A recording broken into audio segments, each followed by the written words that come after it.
Yes, Hickok 45, glad you came back. Your internet shooting companion, coming to you from the still slightly barren hills of Tennessee, home of Alvin York, Jeff Quinn, Ronnie Millsaps, Johnny Cash lived here a long time, Pat Summitt, Jeff Quinn, did I say Elvis, lived here a lot of people have lived here, and a lot of them don't live anymore, but we remember them. So glad that you're here. Brought out a 4570 and a couple other things you saw on the table, right? I want to christen the Gong. I'll tell you why. All right. See if I can pop it with a big 4570 round. All right. Rang it. Let's put, wow, look at that big cartridge case. Let's put one on this paper target.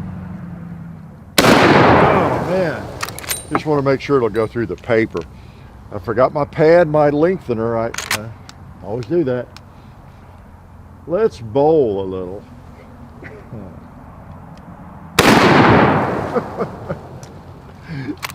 Bowling pin destroyer, huh? Oh boy. How about a propane tank destroyer? Wow. Y'all can't see it, but maybe you can. The leaves going, yeah, a little bit of delay after the shot, but the leaves are moving away out here from the blast. Man, some people I know in various videos, maybe over here more than anywhere, have commented, oh, did you see that ricochet at 502 or whatever it is, back at his feet or in the grass? And often it's just the blast from the muzzle blast. If you have shot much, you're out in the woods and everything, you know what I'm talking about.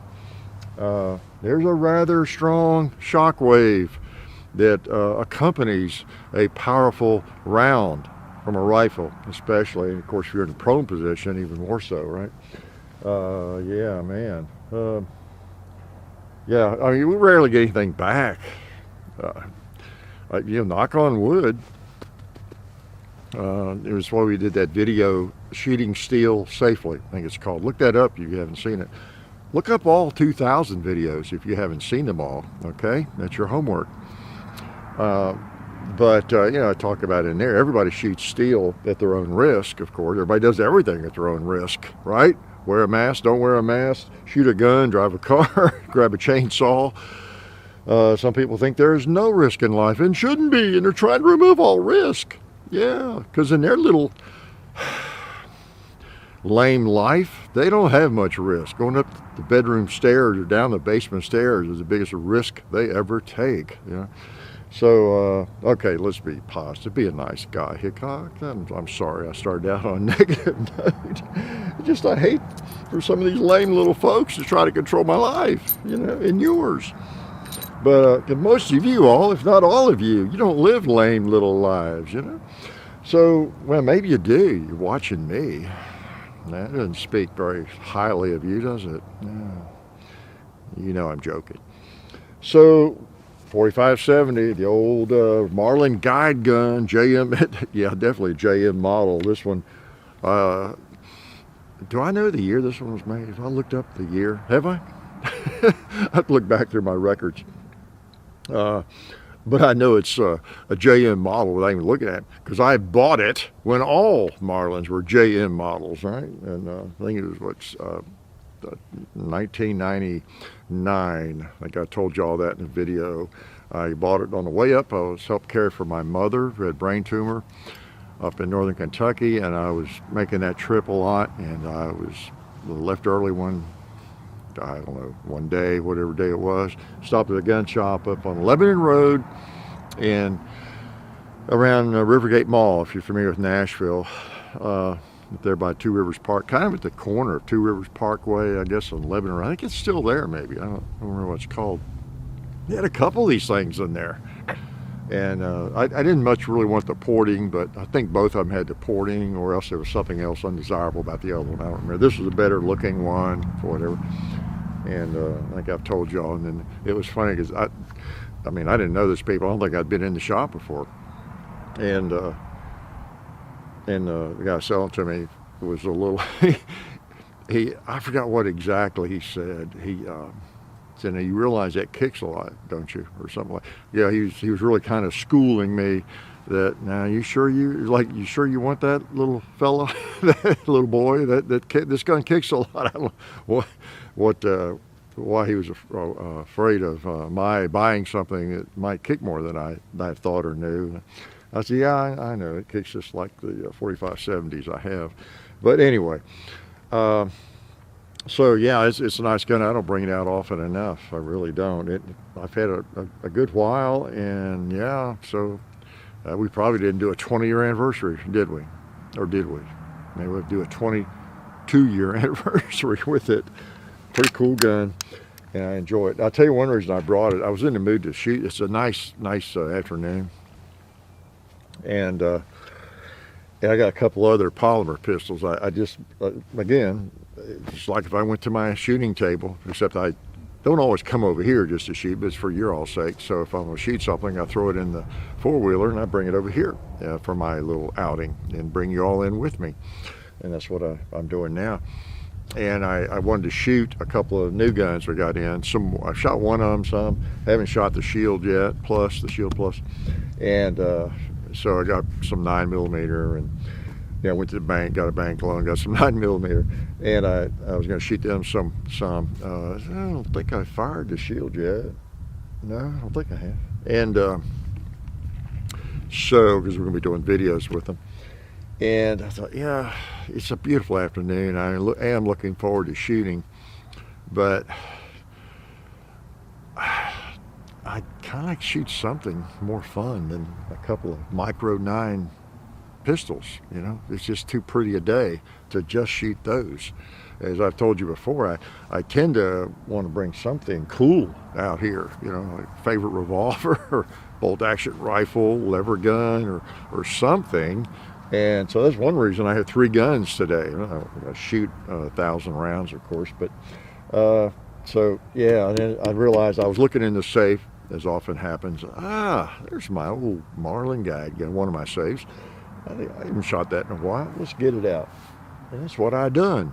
And for it might be, anytime there's a shortage of something, or anytime something different happens, it's kind of extreme, whatever it might be, the conspiracies start up, don't they? Not to say there can't be a true conspiracy.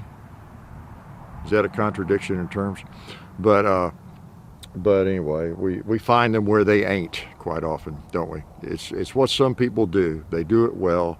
They don't have a lot going on probably in their lives, not enough to do, so they create conspiracies of all sorts and ways to, I don't know, enjoy the internet, I guess, social media. So what was I going to talk about? I don't know. What everybody think about the Gong is it fell over. It was with some really strong wind, and the wall behind it blew over and crashed the Gong and all that kind of stuff. So I went over yesterday and drove a stake in the ground, a fence post, and redid that. And so I hadn't shot it yet. I want to make sure it works. Okay. So you'll notice I got a couple of walls up here and there. That's just to make sure, if there's splatter or whatever, it doesn't go very far. Once something goes through an inch board, and I've got stuff behind some of those too, it just, it doesn't go far at all, and it loses its, what would you say? Well, its trajectory. If you've ever, I saw a video. I bought a VHS tape back in about late 80s, from you may have seen it, the Unity Corporation, something like that. I probably still have it somewhere, nothing to play it on. And they did all kinds of ballistic stuff. Back then, you just didn't have a lot of that stuff out there. Now there's everything on the internet, on YouTube. Somebody's shooting everything in slow-mo, fast-mo, whatever. All that stuff is out there. And but this was interesting for the times, especially. I recall they had a full auto Thompson shooting a car door and in slow-mo and everything. Of course, the resolution's not that great. It was a VHS. But it was neat to see that done. Stuff we all kind of enjoy doing, right? And back then, again, that was really unusual. See somebody unload a drum magazine from a Thompson 45 ACP, full auto into the side door of a car. And things like that, shooting through the glass and then putting targets, showing how much the bullets deflected, you know, as it goes through the windshields and different things. It was very interesting. I actually bought the tape. I probably paid back then, you know, VHS might have been $75, you know. But, and one thing they did, I'm getting to, is they set up some, like some boards right here, and they had twigs, a bunch of twigs, little bitty branches, you know, stacked up. If you've seen this, you know what I'm talking about. Anyway, you're about that high. Just twigs, nothing that big, nothing even as big as my finger. And, I mean, longer, but nothing as fat as my finger, even as I recall. And they shot, and they put a paper target behind it over here, about that far away, I think, you know, a couple of feet behind it or something. And they got over here, and they shot at it with like .223. I don't recall they even used handguns in that experiment. They shot it with 5.56, shot it with .308, and then wrapped it up with 50 cal BMG. And it was just a little wall of twigs. It wasn't like the stack deep at all. It was something I could just punch my hand right through. Okay, and I'll be darned if every one of the, as I recall, every single caliber, when it hit the slightest little twig, it tumbled by the time it got to that paper. And that's why they were doing it, to demonstrate that. You know, you thought at first, when I think they started with 5.56, yeah, that'll throw it off course. Yeah, sure enough, it did. They shot it 3 or 4 times, I guess, and it, you know, you could tell on the paper the bullet tumbled. How do we tell? Even if you're from Kentucky, like me, you can sort of get an idea if that bullet goes into the paper and you've got a lengthways, you know what I'm saying, broadside hit, right? And I thought, oh, okay, so yeah, as I've heard, they, you know, 5.56, you know, tumbles, you know, pretty easily and all that. 308 won't. Sure enough, it did. Wow. And then when the 50 caliber did, it just blew me away. So anyway, it doesn't take much to disrupt a bullet. Okay. Now that's not to say if it's got some energy, it's still, you don't want to get hit by it just because it's flying sideways, right? But it's going to slow down a lot faster, and you know, and hit the dirt or something and all that. So anyway, that's, any kind of obstruction is good for that. So, can I shoot something else now? Let's shoot. Well, let me shoot this Ruger. Okay, this is the Ruger Max 9. You probably by now seen videos on it. Again, we don't get stuff early, but it's kind of a swelled up LC9 a lot of ways. Okay, one of these micro 9s, 10 rounds in the mag, right? 10. I lose track of all these things. You got the Hellcat, the new Shield, and the P365, and with a flush mag, you know, they all hold 10 rounds, except I guess the Hellcat holds 11. Am I right on that? I think I am. But anyway, you got basically 10, 11 rounds on all these, and they're all about the same size, about the same weight. They're a little different. We'll maybe do a video on all of them, but this is where it's going. Who knew that, you know, the original Shield or the LC9 would be kind of obsoleted, you know, so quickly, you know, as this industry, you know, matures. I'm not sure what else you could do with these once you get, I don't think you'll get many more rounds in a firearm this size. Okay, I mean, there is a limit. It's impressive that all these companies got at it, you know, especially after SIG, you know, figured it out or did it. And so everybody is copying that more or less in one way or another, getting 10 or 11 rounds in the same size package, basically, generally.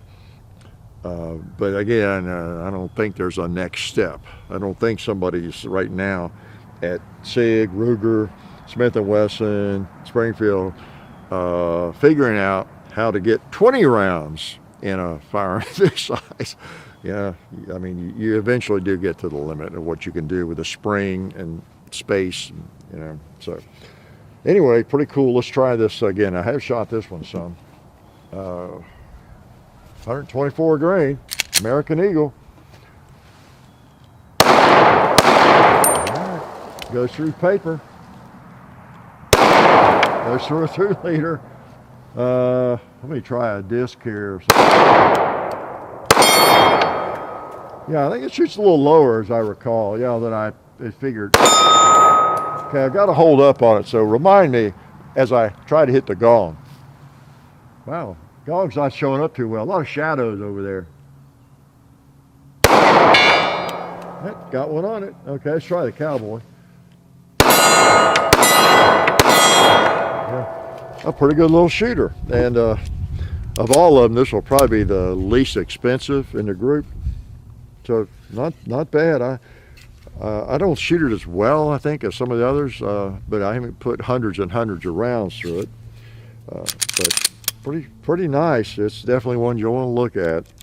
A lot of people probably will be upgrading their carry guns if you're carrying a single stack 9, if that's something in your rotation or it's one of the firearms you carry in the summer or use in the summer, or you just like the size of it, wherever you put it. A lot of people don't carry, but they want a firearm maybe at this size in weight, and you know, where you get the same, basically the same size firearm that formerly held 7 rounds or so, 6 or 7, now holds 10 plus 1. Whatever. I typically talk about the magazine capacity when I talk about these, because guess what? All of them are +1. The magazine is where the difference exists. So when I talk about capacity, I'm talking the magazine, okay? So like the Shield holds, what, 7 in the mag, the flush, and also I talk about the flush mag when I talk about capacity. I'm talking about the flush magazine because, you know, so many guns. I mean, in fact, I have a Glock 26. Guess what the capacity is? 33 rounds. Yeah, because I can put it's 17 rounds. It's 20 rounds. It's whatever size magazine I put in it. And of course, like the SIG, there are, what, a 15 round mag, there's different, 13 or whatever. So it's whatever, however far you want a magazine to hang out, you know, it could be that capacity. But again, trying to keep it apples to apples, I generally consider the capacity to be whatever it will hold with a flush magazine. Hear that gunfire? See, it's Tennessee, baby. Don't everybody come to Tennessee, but Tennessee is still relatively free. Okay, the sound of gunfire, it's a sweet sound. All right, guess what? You're going to be with me as I fire the first shots on this Shield, I guess. Okay. All right.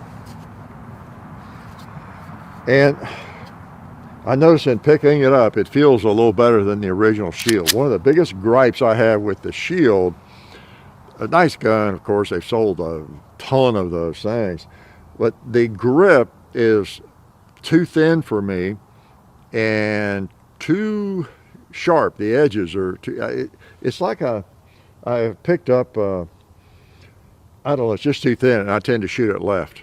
Yeah, because I'm right-handed. So let's shoot this one. This one feels a little better. With the wraparound grip on it from Talon, it would be perfect for me. I think. I tend not to put those, that was a nice trigger. I tend not to put those on guns that are going back to buds. Yeah. Let's try the Gong. I don't even know where to hold yet. That's all right. That's never stopped me before, has it?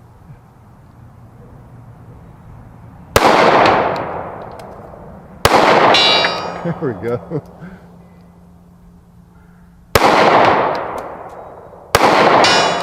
I heard that ring.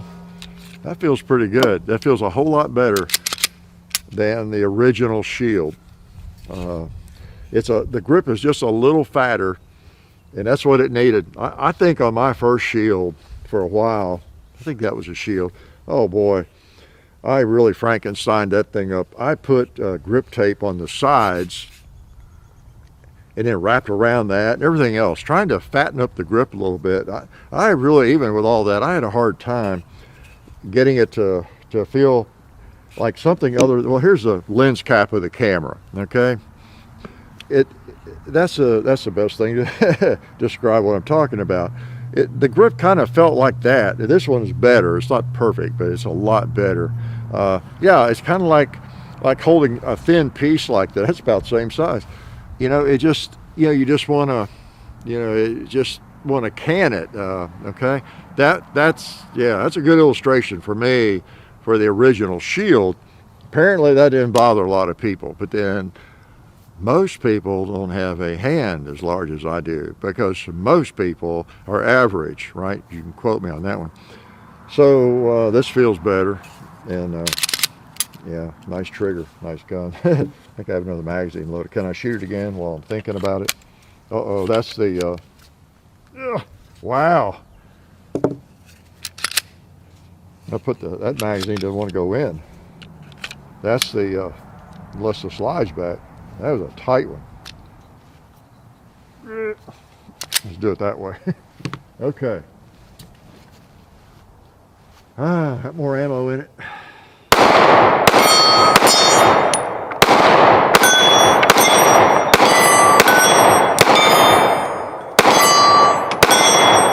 Hit that old cowboy again.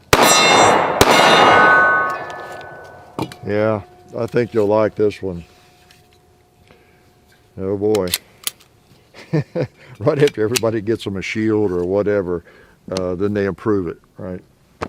I have to study it some more. I think now this is the basic one. There is a Performance Center version of it, but this one, 3-dot sights, adjustable rear sight, you loosen the screw. Let's see, what are the big difference? The trigger has more of a flattish trigger, and feels even better than the other one. I think that the grip is a little bit fatter, so it holds 10 rounds. I forget what, I don't know if there's any other big differences. Those are big differences, right? Especially the grip. And if you have normal hands and a normal brain, unlike me,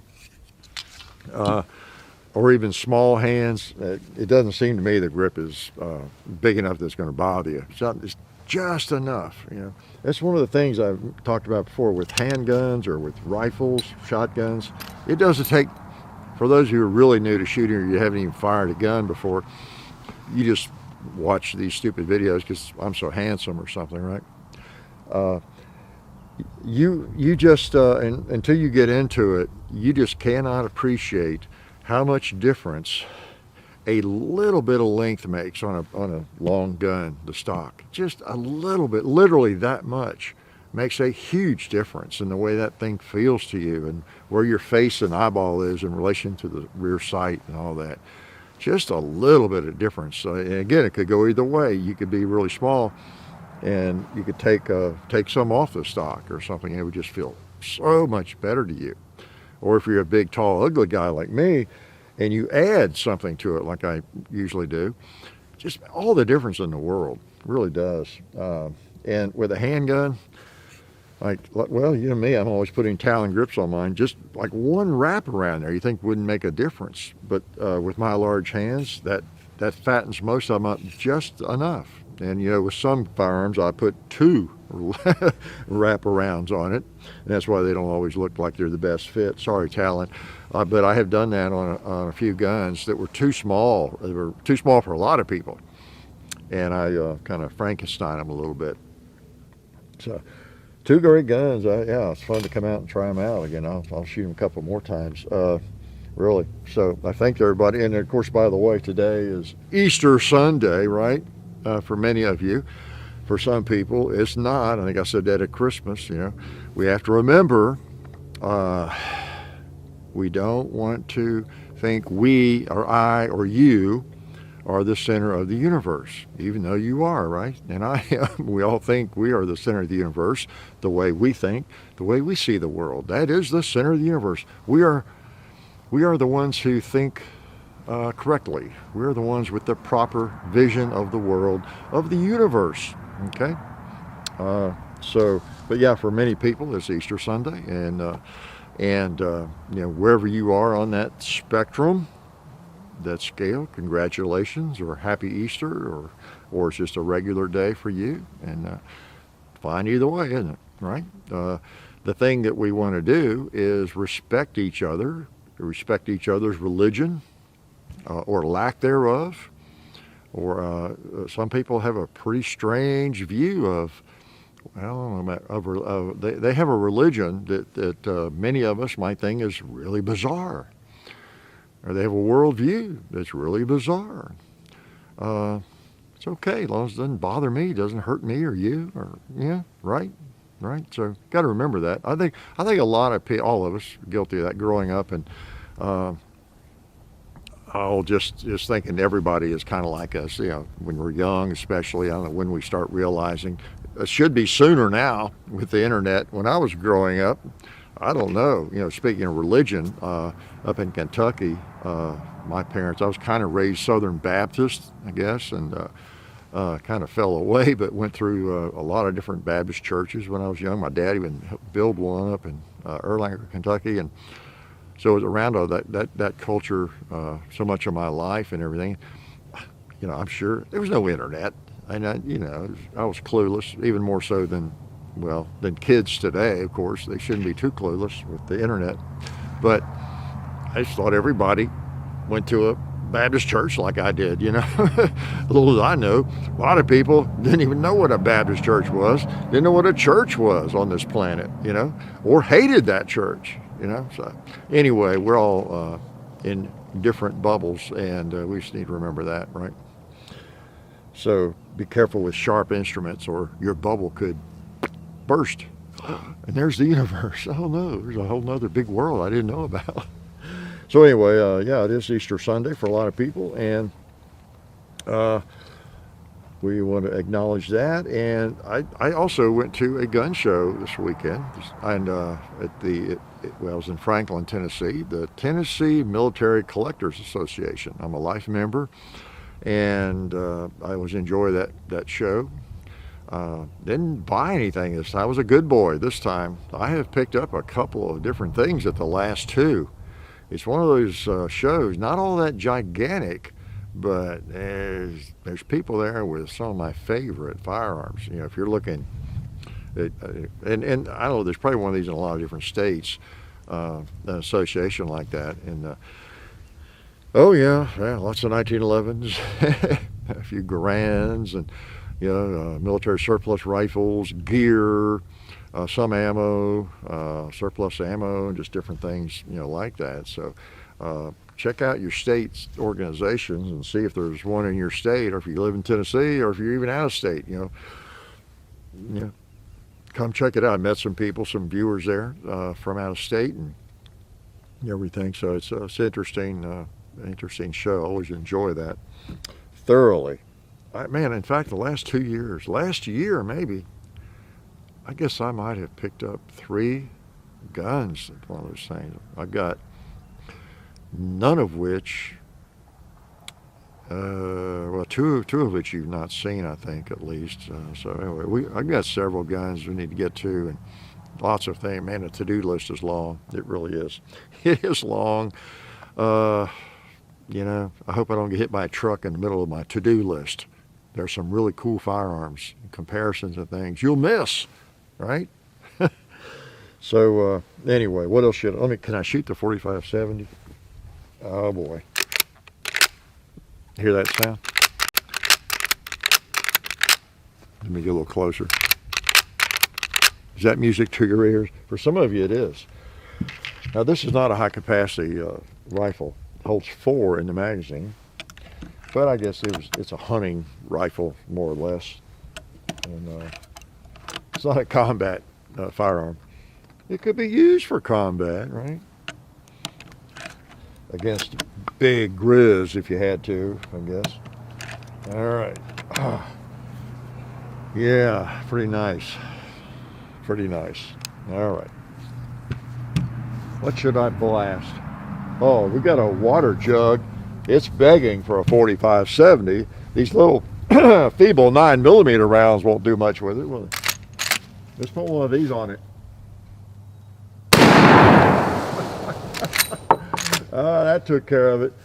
I wonder if it'll take care of that green 2-liter there.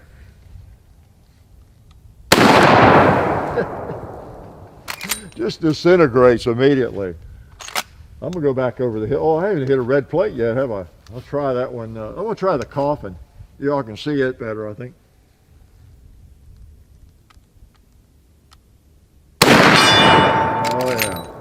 And let's wake up the gong again.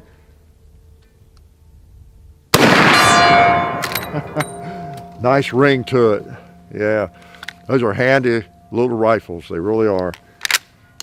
That's one of my favorites. Got a nice fat forehand on it too. I took the I don't know what it had, a regular rear sight buckhorn or whatever on the back, and I put that piece in there. And I put oh man, these, you see, these are actually not Skinner. I've got Skinner sights on all of my lever guns, all of my almost all of my Marlin lever guns, Skinner peep sights. Almost all of them are the cowboy version. This one is not, and this was the first time I put a peep sight on there, ghost ring, peep sight, whatever. When I really soon after I bought it, and I'm not sure, I either wasn't even familiar with Skinner sights or they didn't exist at the time. These are, I think they're XS sights, because they make something like that. I don't see a name on there. So if I ever go into the sight business, remind me. Same with holster business. Remind me is one of my, it's got a big A on it. One of the things I want to do, make sure I do with my product, is make sure my brand name is on it, okay? Especially holsters. Oh man, I have holsters. I have to figure out what they go to constantly, write on them, write on the back of them. It's leather, somewhere where it won't rub off. And on you see on some of the Kydex holsters, I get a silver marker, something that will show up on black, and I'll just put the number on there. It's a 365 or P365 or whatever, because I don't know if you've noticed, but a lot of holsters tend to look alike. Yeah, they do, especially if they're for firearms that are a similar size. How's that for profound? Okay, what else? Anything else you were dying to know about? Well, I got a mag loader, good. I want to remind you all that the playlist, I gave up long ago trying to keep up playlists. I hope nobody's going to the playlist for like military rifles and thinking, oh, here are all the military rifle videos that Hickok had. It's probably like 1% of them, and that sort of thing. There are some playlists, though, that I do keep up to date, like I think the Deepwoods Thoughts, and you can tell by the numbers of things if there's something missing, but FAQ videos, that one's up to date. And there may be one missing or something, but I mean, they're there, but they may not be in the playlist. You can tell by the numbers. Again, that's what, I don't know what FAQ video we're on, like in the 80s or something.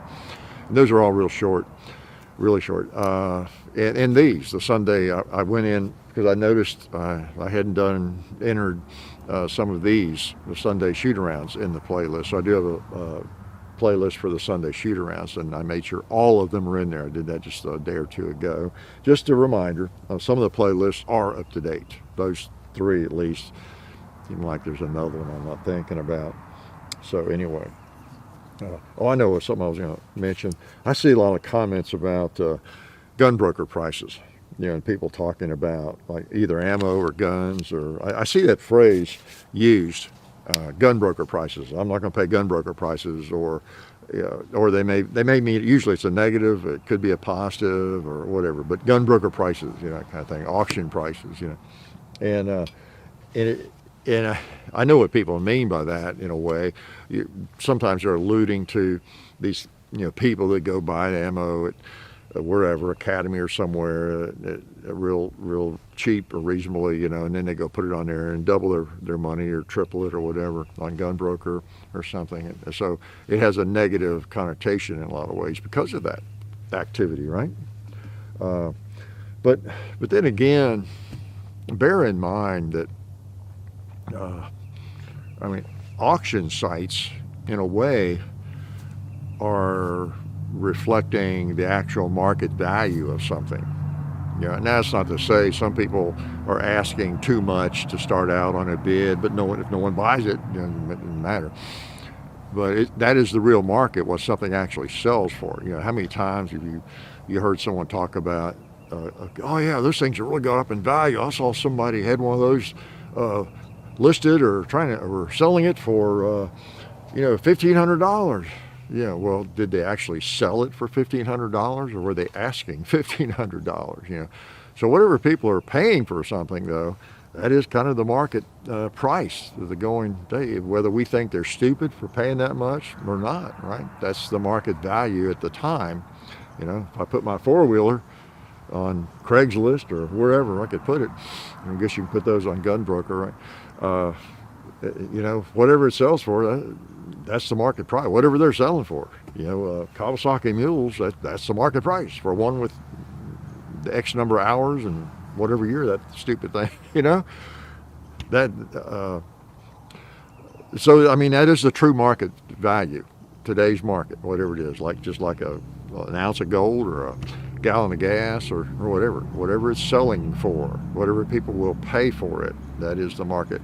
And I think one thing people forget is some of these stores that sell everything under the sun, they're not really a gun store, right? I mean, they sell guns. That's one department they have. Like Walmart used to do that, and they still do to some extent, I guess. Whether it's Academy or Bass Pro or Cabela's, all those stores, if they get ammo in or guns in, I don't know. I'm not really speaking from a lot of experience or expertise here, but I kind of think I know how that works. You are more likely, if you go into some place like that and they've got a box of 9mm, it's probably going to cost more, right, than it did a year ago, but it's not going to be a crazy price, okay? So they get it in.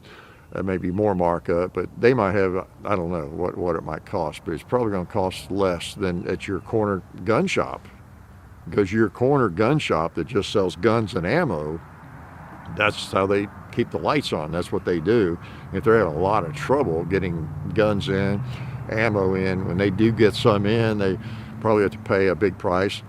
They got to charge a good price, a big price maybe, or they're just going to be out of business. They got employees that the only way they make their income is from ammo and guns, I think. Whereas like in Academy Sports or places like that, or Bass Pro, I mean, I don't know what their income is from revenue from boots and camouflage clothing and pots and pans and shirts and jeans and Cabela shirt, all that stuff, but they're making money on all of that. There's no shortage on all of that, and they're just constantly selling everything they have.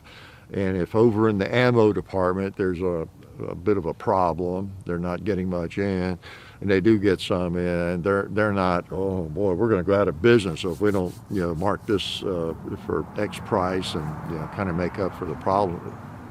They just get it in, mark it the normal price, and it's gone in 10 minutes, and that's just it.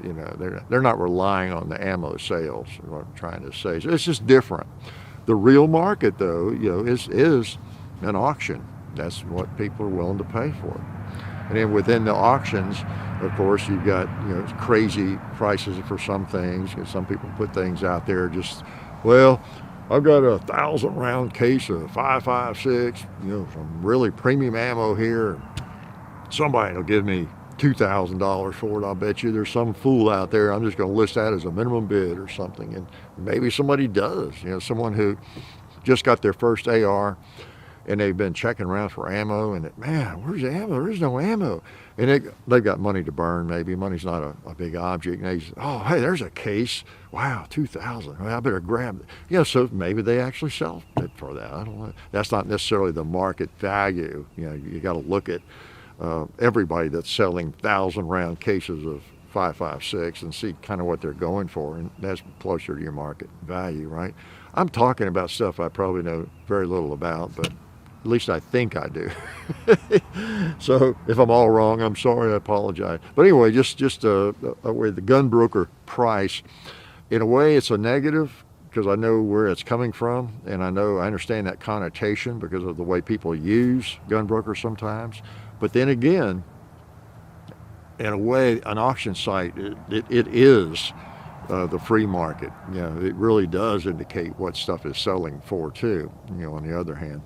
So I see that phrase occasionally, and thought I would mention that. Aren't you glad I did? What else was I going to talk about? Well, let me shoot this first, can I? The shield feels pretty good. You know, well, I have a love-hate relationship with extended mags. Boy, I carry a gun. Perish the thought. Scary thought, huh? I like a flush mag.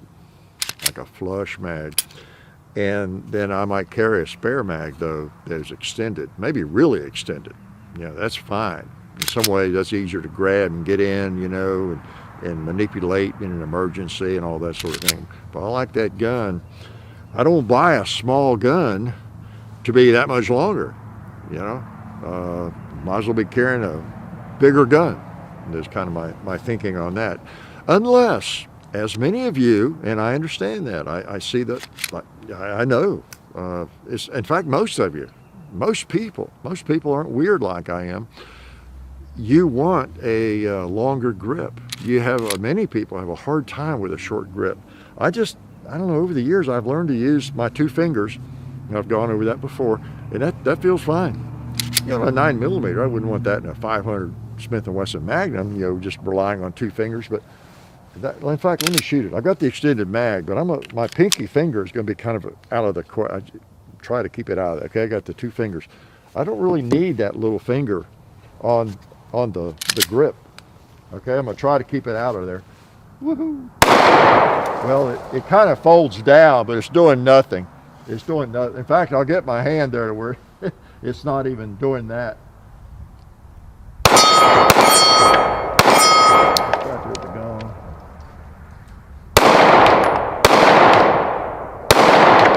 I don't know where I'm going.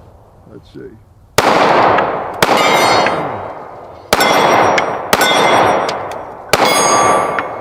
So I was messing myself up trying to hold my little finger out of there. What I normally do on a grip is I don't know, my little finger just sort of dangles. It's just doing nothing. But it may just from, you know how your hand works, your little finger wants to follow your other fingers, okay? I'm an anatomy expert. And so I put my other hand on it even. It's not doing anything, but it's just sort of there below the grip, you know, and that feels just fine for me, really, in a 9mm at least. And about anything, 40, you know, 45, something really hard kicking, maybe. But I try to keep my little finger really off of the grip, to tell you the truth. It causes me to kind of want to milk it and move it laterally too much. But anyway, so that grip is better. That's the bottom line on that, and we'll do video on that soon. And I like that grip. It feels better to me than the Max 9. Let me shoot it again. The Max 9 is fine. Poet don't know it, but the grip is not as good. There's not nearly as much friction. It badly needs some Talon grips on it, in my opinion.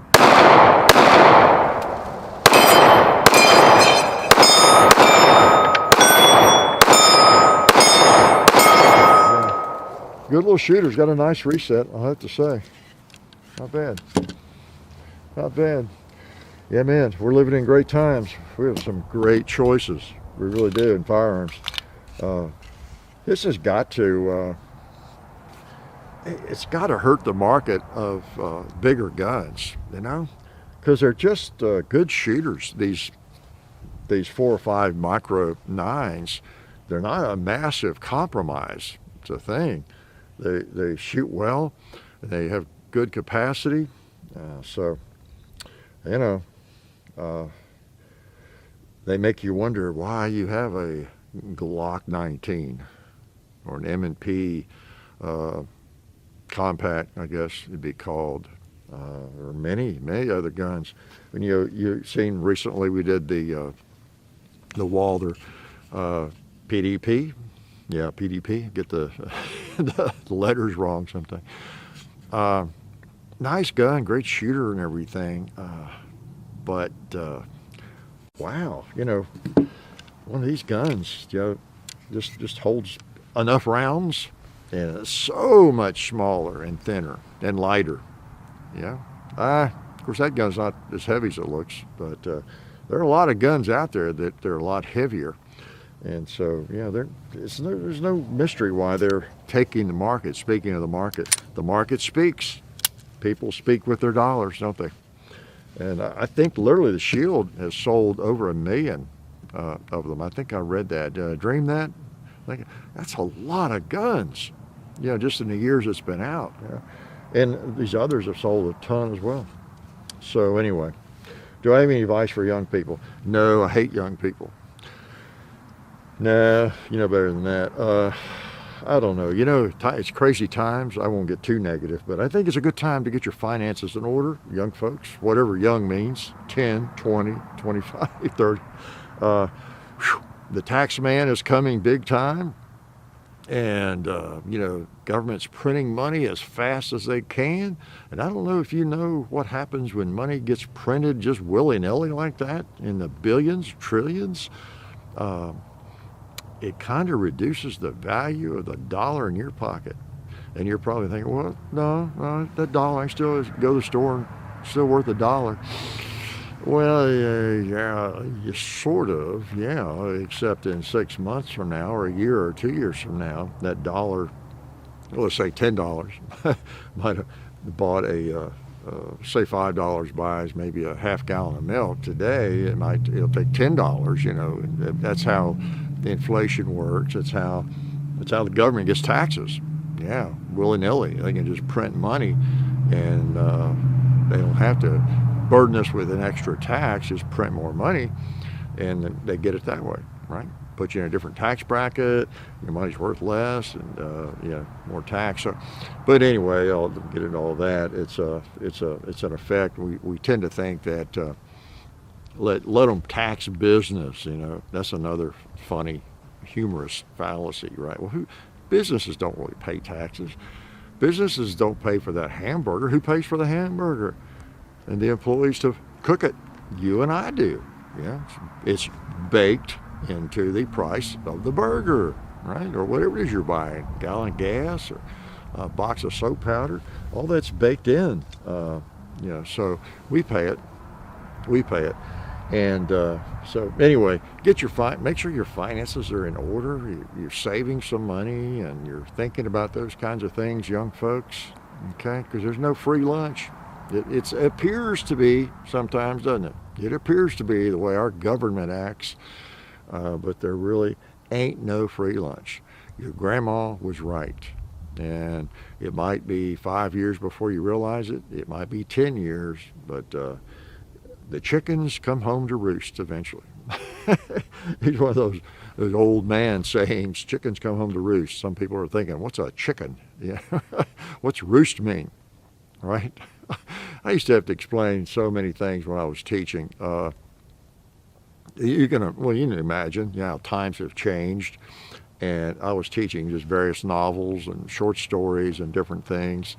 And of course, I'm old school. I know all this stuff and what they're talking about. I was at Rip Van Winkle where he talked about somebody, I forget, went to bed with the chickens. Yeah. And it just occurred to me. I finally realized after I taught for a few years. Okay, I'm thinking that they get this. Some of this. It's not that important to the story, maybe, but I'm just assuming people understand it, and it didn't take long to realize, wait a minute, they're not getting any of this. That's right, they're 13 or, whatever, or even in high school. And I remember asking one day specifically, okay, what's that mean? Went to bed, he goes to bed with the chickens, it sounds kind of kinky, right? Or something like that. And nobody knew. They all kind of smile. Nobody knew what that meant, It just simply means he goes to bed early. Chickens go to bed early. They go to sleep early, I guess. And then, of course, Rip was considered in Rip Van Winkle, that same story, a hen-pecked husband. And, that was fun, trying to explain what that means, to a 13-year-old, but literature's just loaded with those kinds of things. Teaching To Kill a Mockingbird, I spent as much time, a lot of time explaining that. And in defense of all that, lots of phrases, lots of sayings. It was a worthwhile endeavor. Okay, it was a worthwhile endeavor, I think.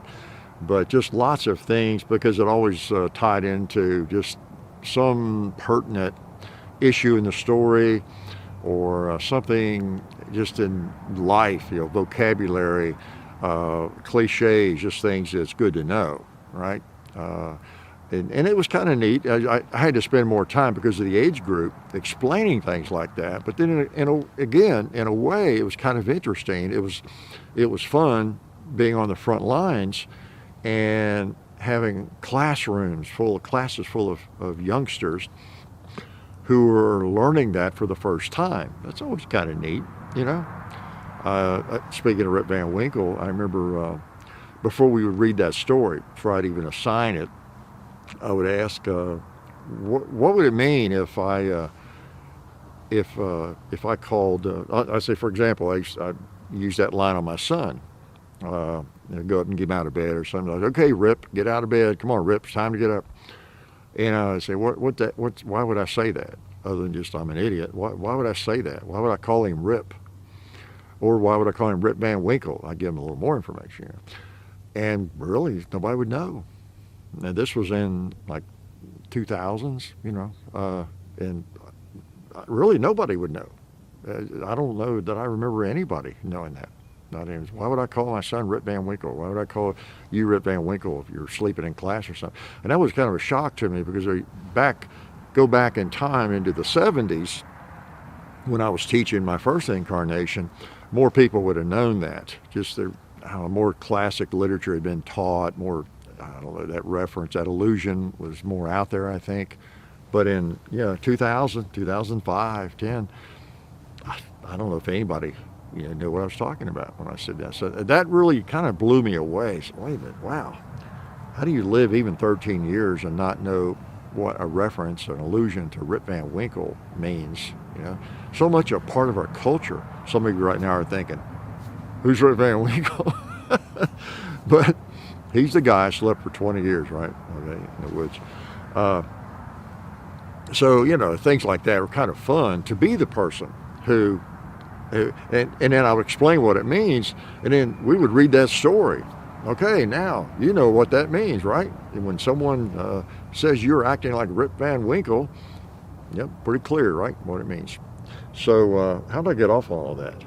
I don't know, but it was, I think I was talking about just youngsters and being naive and all that kind of thing. But, so I don't know. I probably don't have any really good advice for young people. Probably don't have any good advice for old people, middle-aged, or any people, because I ain't much of a people. I am from another planet, right? So anything else I was going to talk about? No. I might shoot again and then let you go. All right? What do you want me to shoot? The big boomer. Let's just do that. Okay, put a couple more through the big boomer. You'll see a lot more of the shield from us, micro 9s. Just let it suffice to say, I don't right now yet. I've not uncovered any huge negatives with it. I'm pretty pleased that they've improved I think I might have even made the comment in a video. Maybe I'll go back and look at it. It's hard to look at my own videos. An early shield video, I might have literally said that they need to make the grip bigger or fatter, because that's been my impression. It needed a fatter grip. And I know everybody's trying to get as small as they can.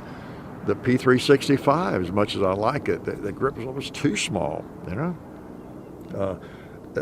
mean, and I'm a bit of if I excel at anything, I kind of excel a little bit at being able to handle small grips and adapt to them.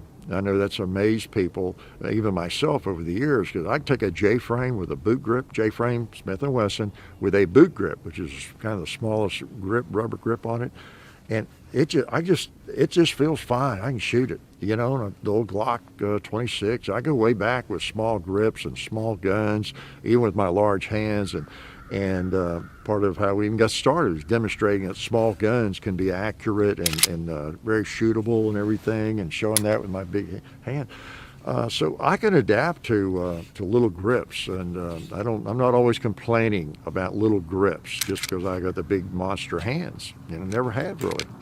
But the Shield has been one of those firearms, really the very few, that just feels awkwardly thin to me. As I say, with the example of the lens cap, that's what it felt like and feels like. I still have an old Shield.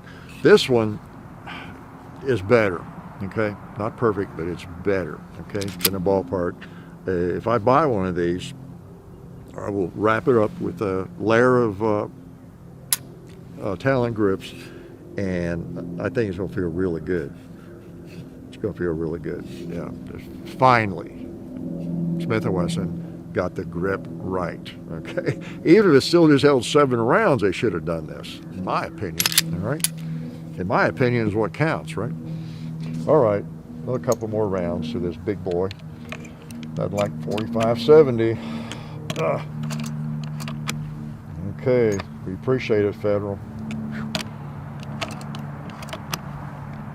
Good thing I planned ahead. I don't know what we'd be doing this year. Pat myself on the back some more. Yeah, I really do plan ahead. But my own personal ammo stash and the Federal ammo, definitely plan ahead, and they will tell you that. Okay, and good thing. Man, I wish I had my butt pad. I just need another ½ inch. Okay. Anything left to blow up? How about let's go over there.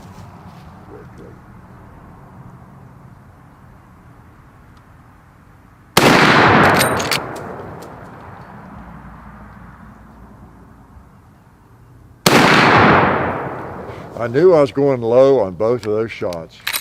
All right, third time's a charm, and we'll bring it up a little bit. I'm shooting at the red plate on the left, not the Gong.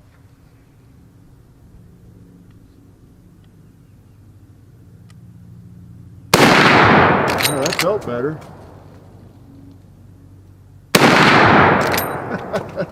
Okay, those were going to be the last shots, but not now.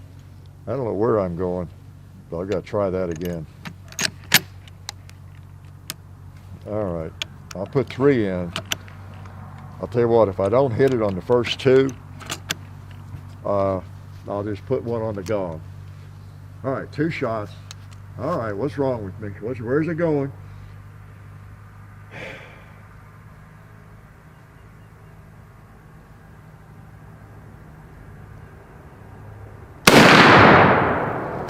Okay, bring it up a little more.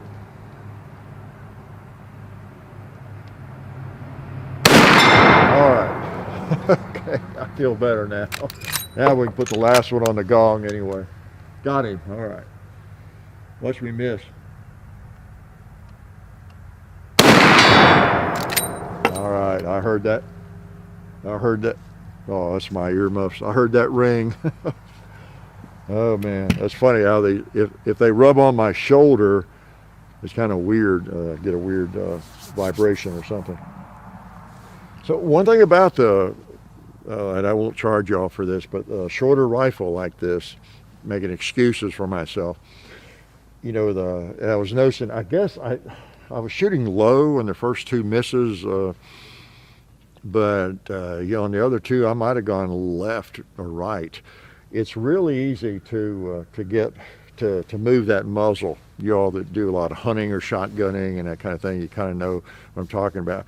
There's a school of thought that a shorter shotgun for bird hunting or whatever people do is handier and swings quicker and easier and all that kind of thing. And I've heard Tom Gresham talk about that, who does a lot of hunting, and how that's a little bit of a myth in a way.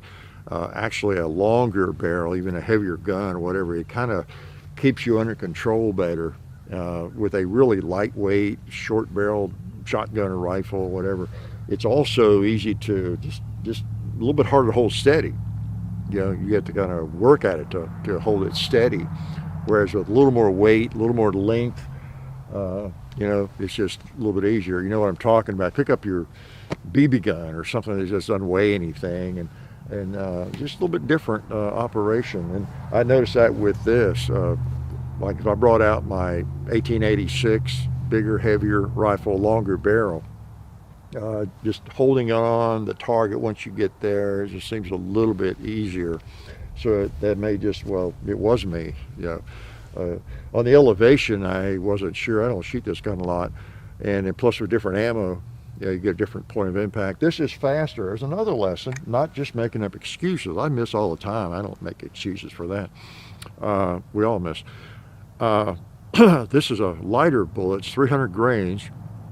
These are learning opportunities, teachable moments. That's the way I see them for myself and you all. A lighter, faster bullet sometimes will print a little bit lower too.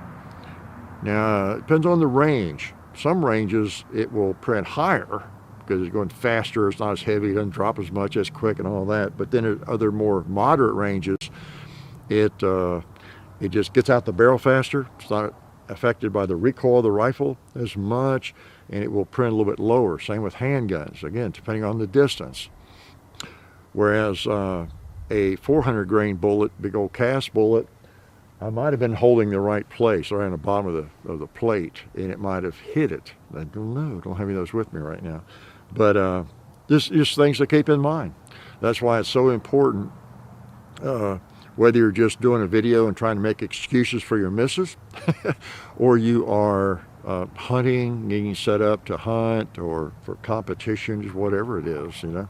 The weight of the bullet can make a difference. The speed of the velocity, the power of the bullet, you know, can make a difference in terms of, you know, where it hits. Especially with bigger, heavier bullets like this kind of thing. Okay. Now, if I'm shooting an AR-15 out here today, and you know, I'm shooting some 223, and then also some 5.56, which is a little faster, right? It's not going to make enough difference at, you know, whatever that is, 70 yards or something. It's not enough difference to mount anything on a target that size, you know, because both of those bullets are so light and so fast, so fast. You know, what's the big difference between whatever 2,800 feet per second versus 3,100 feet per second, or whatever the difference would be? But with a heavier bullet that wants to drop more faster anyway, you notice it a little bit more. So that could have been it, or I just haven't shot this as much, and I'm not sure I wasn't getting the sight up as high. The other thing, too, you have to decide what kind of shooting you're going to do in hunting. This has a pretty big, this, I guess, would you consider a true ghost ring more so than a peep sight on this one, but I prefer a bigger ring, and so you don't get quite the precision lineup. But I think the left-right on it is okay, just me maybe. Because on those last two shots, when I missed 4 in a row, the first two I knew were low, or I knew I was holding just beneath it, and I thought I saw it hitting just beneath it. But then I thought I was bringing it up, you know, I was still missing, and that might have been me just bad shooting, you know. So anyway, if that was worth anything to you, send me a check. So that's the fun thing about shooting. There's so much, oh my gosh, it's such an incredible, I don't want to say a complex endeavor. It's a rich endeavor. There's so much to the sport, the hobby.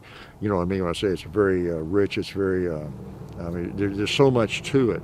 There's so many different things to enjoy and to get involved in. Hand loading, different calibers, and every caliber has its own, you know, characteristics regarding some of the things I'm talking about.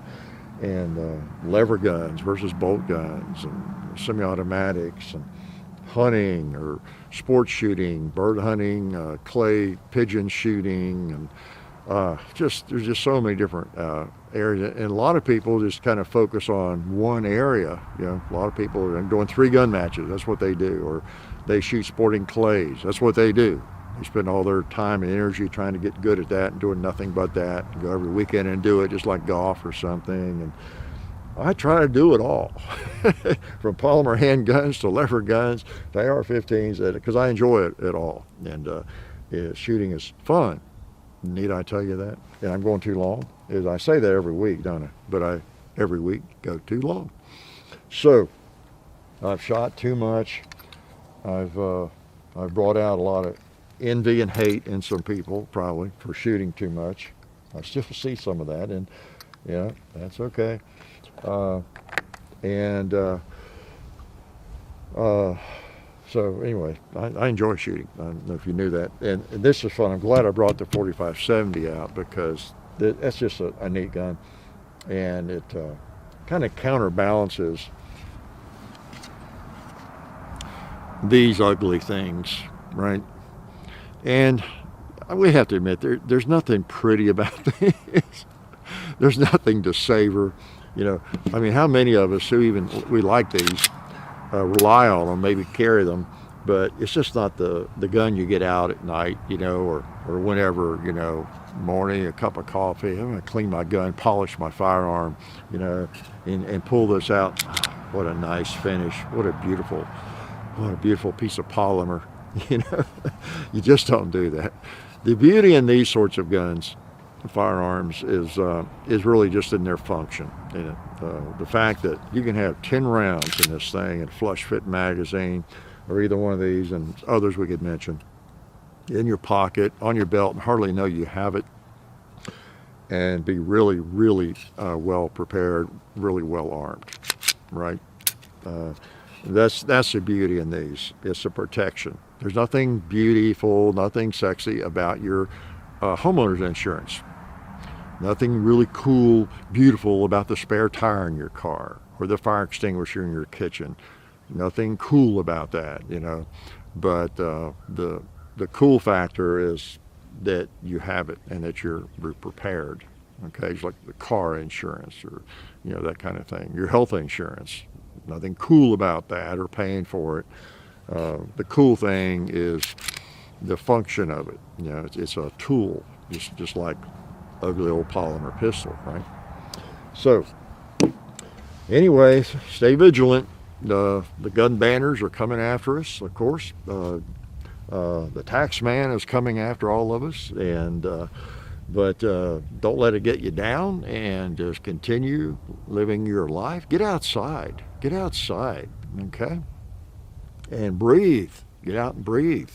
You know, if we, again, allow the folks in charge that are striving for more power and control to run our lives, then we may never get back to normal. It's up to us as individuals to get back to normal, all right? So keep that in mind everywhere you go.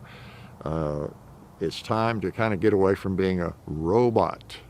Yep, I believe it is. So good to see you all, and I appreciate you coming by here on this beautiful, beautiful weekend.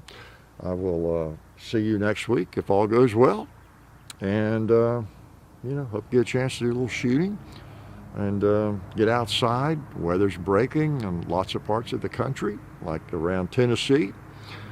We had some really cool weather this past week. Really cold, down to 27 one morning. Can you believe that? In April.